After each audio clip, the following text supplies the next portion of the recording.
All right, so today I'm here with Herb Rothman. Herb is a talent manager in the entertainment industry. He's actually been in the industry for over 25 years.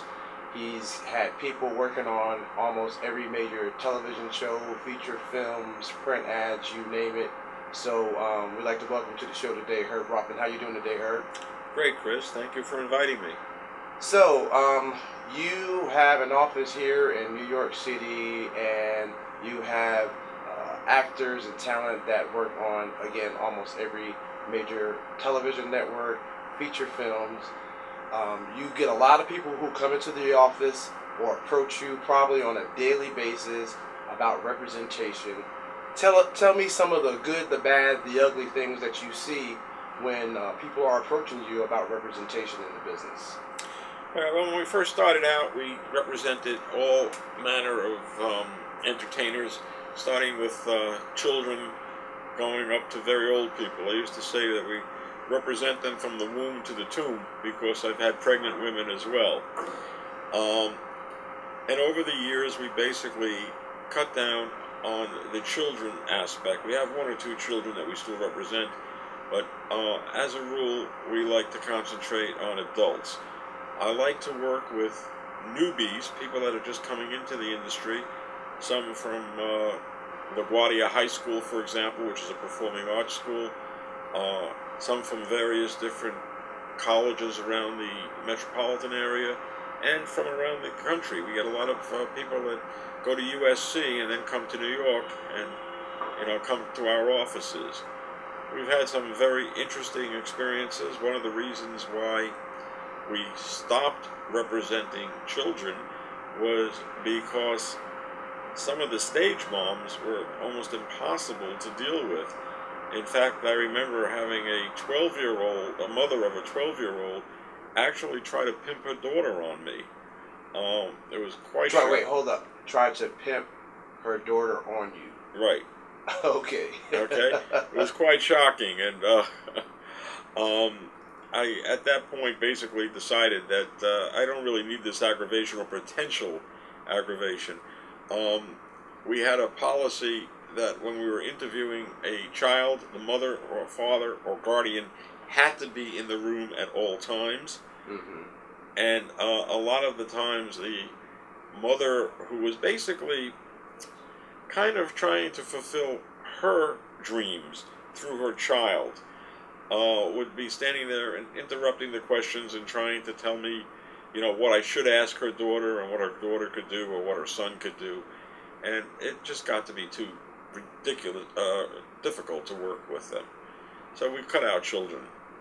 I can imagine that, and I've seen it working in the industry myself, where parents do try to live, through their children, and they become a little bit difficult to deal with. And I've also seen it where children have been removed from a project because of the parents. So parents in the industry, you have to know how to be parents in the entertainment industry. And the best way, I think, is to kind of talk to some parents who are in the industry, who have children who are working on a regular basis, and learn how to conduct yourself on the set.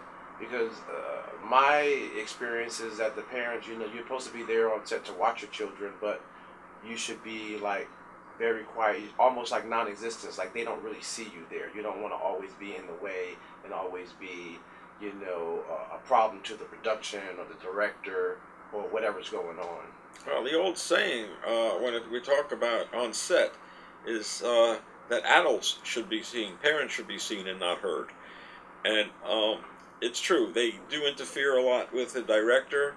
Well, they'll tell the director, oh no, that's not the right angle for my child or something. And it can be quite difficult. New York State allows parents to be managers of their children, but they put some very, very strict regulations into effect. For example, a child must have a work permit in order to work on a set. They have to get a health examination, a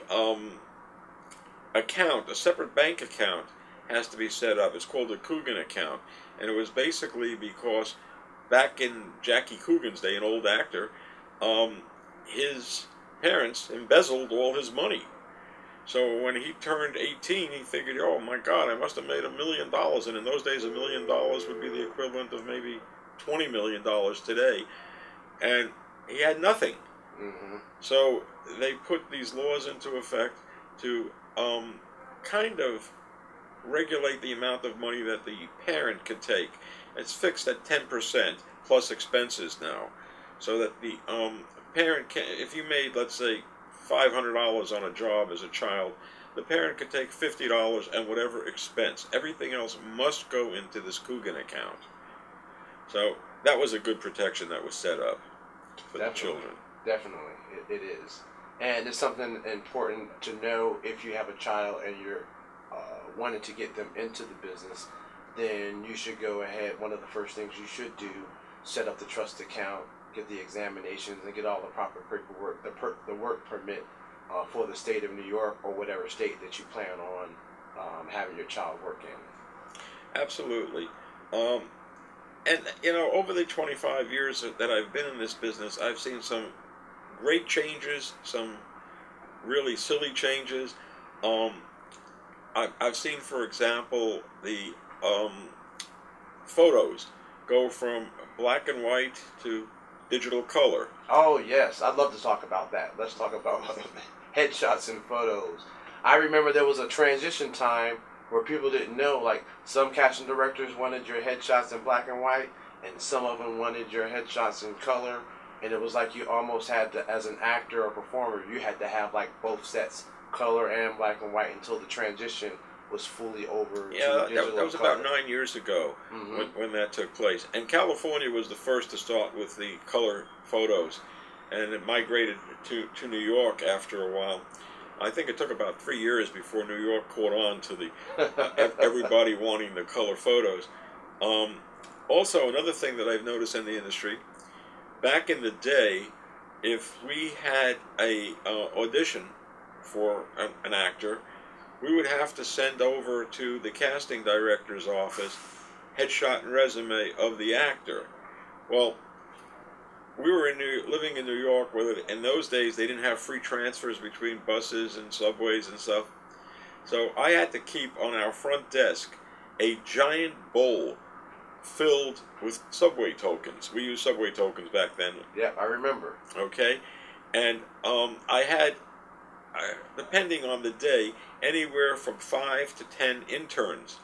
And what would happen is a breakdown would come in, and that would come in over the phone because they didn't have computers when we first started. The breakdowns didn't come in by computer.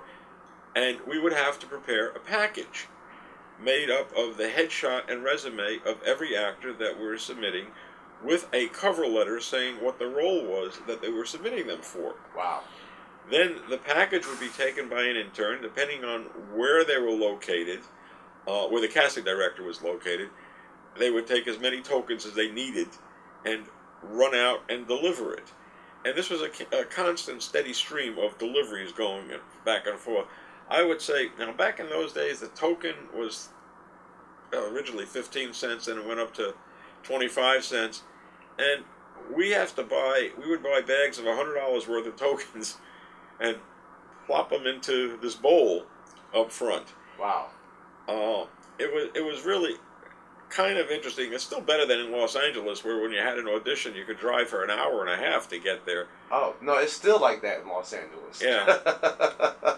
We were lucky. Our original office was on 23rd Street and 3rd Avenue, and then we moved to Union Square. Then we moved to 5th Avenue and 28th Street, and from there we've been here now 10 years or so, to our current address, which is on 21st Street and Broadway. When we first moved into this building, the entire building was filled with casting directors. So it was a perfect location. Oh, it was ideal. When I got the lease here, I went over to my assistant after we were looking for an office, and I came in with a Cheshire Cat grin on my face, and she said to me, "I can't believe it." And I said, "What can't you believe?" She says, "I can tell by that grin on your face, you got an office at 928. And I said, "Yes, I did." So no more subway tokens. No more subway tokens, but by that time we were electronic. Um, However, the building itself only has myself and one other model manager left in it from those days. All the other casting directors moved to places like 60 Madison and other locations. Still, Which is still not too far. It's a couple of blocks up right, the road. we're still central. Except that rents in the city started going up, and you started getting people, casting directors, opening their offices on John Street and Water Street. Um, A couple just opened up all the way on the Upper West Side, which is convenient for me, but I can imagine for a lot of people, it's not really convenient to be all the way up there near 72nd and Broadway. well, the most inconvenient back in the old days, and still inconvenient for the actors, was the Law and Order auditions, which were held on the Hudson River and 23rd Street. Mm-hmm. I think it was Pier 62 was their address. Yes. And that is a long trek no matter what, because it's one of those things that you can't get there from here. I mean, you can take the 23rd Street bus all the way to its last stop and get off, but, the fact of the matter is it was a Law and Order audition, so I didn't see any actors ever objecting. And Exactly.